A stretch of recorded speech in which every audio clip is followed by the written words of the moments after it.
Now the topic is that is MIME, that is multi-purpose internet mail extensions. Again I repeat, अब हम जो topic start करेंगे that is MIME, multi-purpose internet mail extensions. Now what is this MIME? We can say it is a most common protocol कि जिसका use करके हम non text files send कर सकते हैं through email.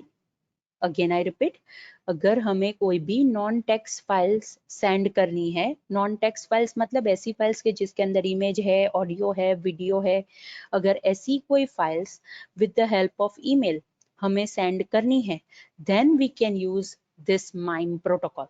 Again I repeat, अगर हमें non text files email का यूज करके सेंड करनी है तो हम वहां पे ये माइम प्रोटोकॉल का यूज कर सकते हैं, right. And that's why we can say कि हमें पता है कि ओके अगर हमें ईमेल सेंड करना है तो वहां पे हमें SMTP प्रोटोकॉल का यूज करना पड़ेगा. सो हम ऐसा कह सकते हैं that this MIME protocol is an extension to the original internet email protocol which is SMTP. Again I repeat, ये MIME protocol is the extension of SMTP protocol. अगर आपको याद हो तो हमने ये पढ़ा था कि SMTP प्रोटोकॉल का यूज करके हम ईमेल सेंड एंड रिसीव कर सकते हैं. And this MIME protocol is an extension to this SMTP protocol, because अगर हमें ईमेल के अंदर नॉन टेक्स्ट फाइल सेंड करनी है तो हम ये माइम प्रोटोकॉल का यूज कर सकते हैं. That is multipurpose internet mail extensions, right. Now MIME का दूसरा वर्जन भी है, that is S-MIME. Again I repeat, MIME का दूसरा वर्जन भी है, that is S-MIME which is secure MIME. ये सिक्योर माइम के अंदर जो भी सिक्योरिटी प्रोवाइड होती है, it is provided with the help of RSA encryption. Again I repeat, S-MIME which is secure MIME, उसके अंदर जो सिक्योरिटी प्रोवाइड होती है, it is provided with the help of RSA encryption, right. And it is a standard method for sending secure emails, right. अगर हमें email send करने हैं with security तो हम S-MIME प्रोटोकॉल का यूज कर सकते हैं, और उसके अंदर by default RSA encryption algorithm present है कि जिसका यूज करके हम security implement कर सकते हैं. Okay, now S-MIME की स्ट्रेंथ क्या है? S-MIME की स्ट्रेंथ ये है कि उसके अंदर ऐसी एबिलिटी है कि वो पर्टिकुलर ईमेल एड्रेस की वैलिडिटी आइडेंटिफाई कर सकता है.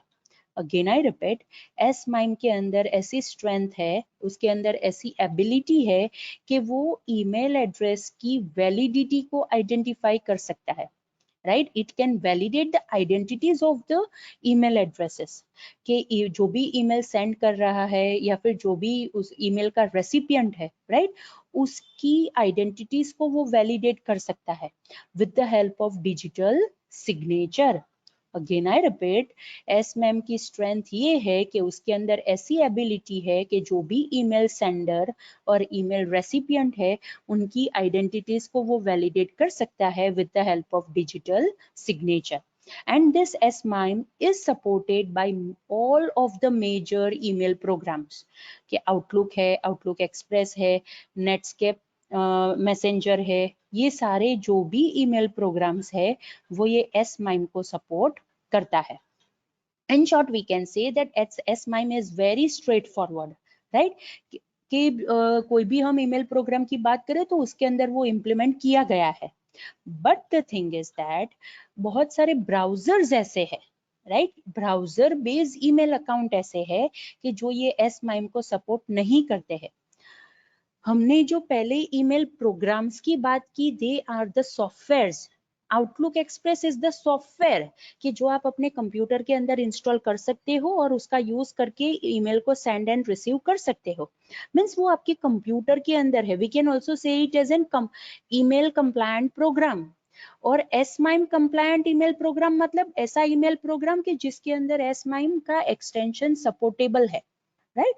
सो स्टूडेंट्स, ऐसे ईमेल प्रोग्राम्स की जो जिसके अंदर S-MIME सपोर्टेड है, राइट, तो वहां पे हम ये S-MIME का यूज कर सकते हैं. And it is not necessary कि सेंडर और रिसीवर को दोनों को same SMIME compliant email program का यूज करना है? No, it is not necessary. कोई आउटलुक यूज करता है तो सेंडर आउटलुक यूज करता है तो रिसीवर में भी पॉसिबल नेटस्केप मैसेंजर भी यूज कर सकता है।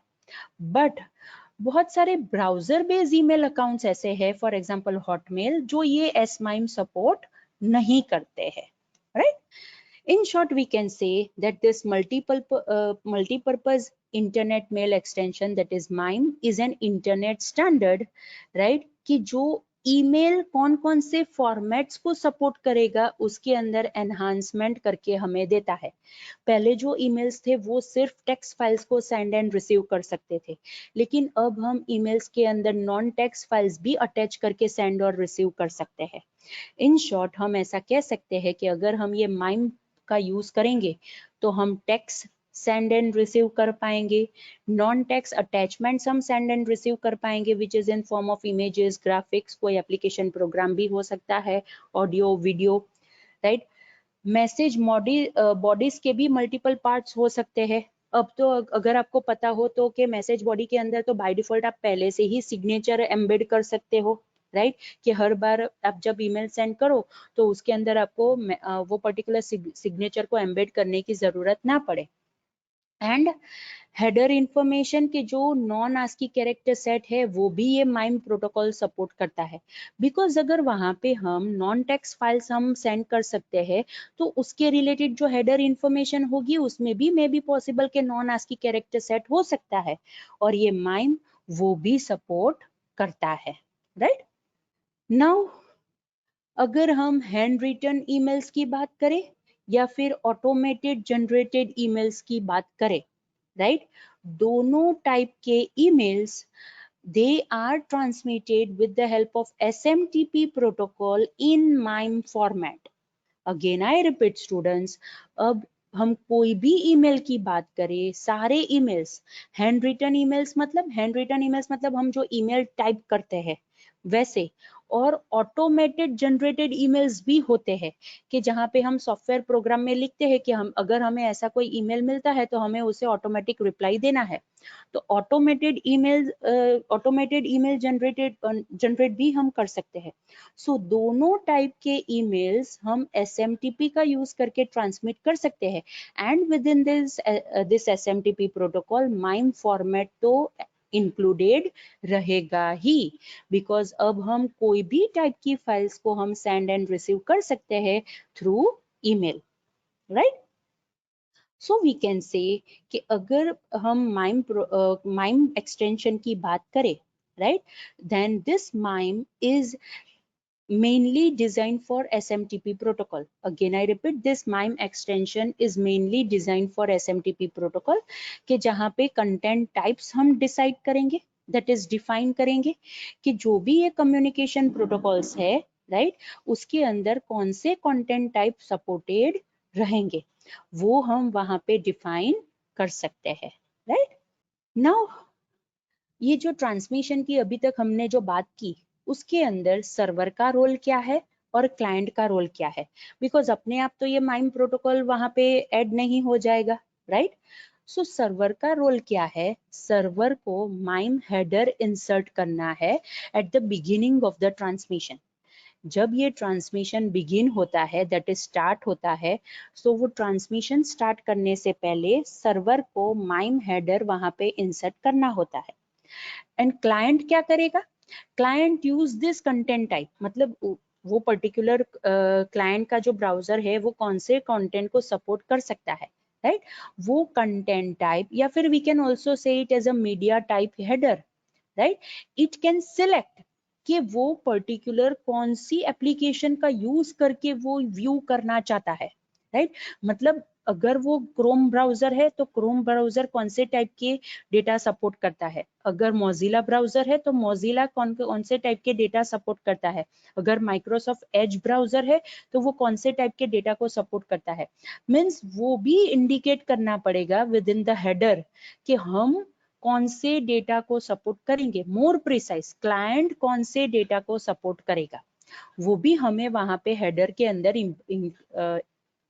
ऐड करना पड़ेगा, तो ही सर्वर को पता चलेगा ना कि सर्वर को कौन से फॉर्मेट में रिप्लाई देना है, सर्वर को कौन से फॉर्मेट में रिस्पॉन्स देना है। वरना अगर सर्वर रिस्पॉन्स देता है जो फॉर्मेट के अंदर, वो आपका क्लाइंट ब्राउजर तो सपोर्ट नहीं करता है, तो कैसे ये सारी चीजें पॉसिबल होगी, राइट। दैट्स वाई क्लाइंट को क्या देना है कि वो कौन से टाइप के डेटा को सपोर्ट कर सकता है, और सर्वर क्या करेगा अकॉर्डिंग टू दैट। ये ट्रांसमिशन जब स्टार्ट होता है उससे पहले माइम हेडर वहां पे इंसर्ट कर देगा, राइट।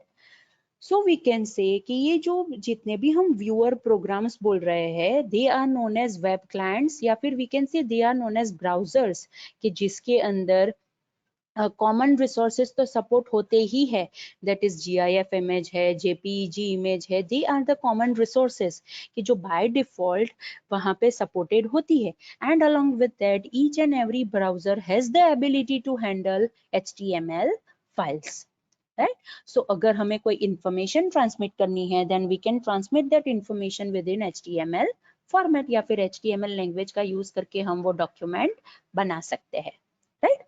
सो अगर हमें सिक्योर ईमेल कम्युनिकेशन करना है, और अगर हम secure email communication related software use करना चाहते हैं, तो हमें ये समझना पड़ेगा कि वो सारे सॉफ्टवेयर्स के अंदर S-MIME होगा ही, दैट इज सिक्योर माइम तो होगा ही, तो ही हम वहां पे सिक्योरिटी फीचर्स हम इम्प्लीमेंट कर सकते हैं।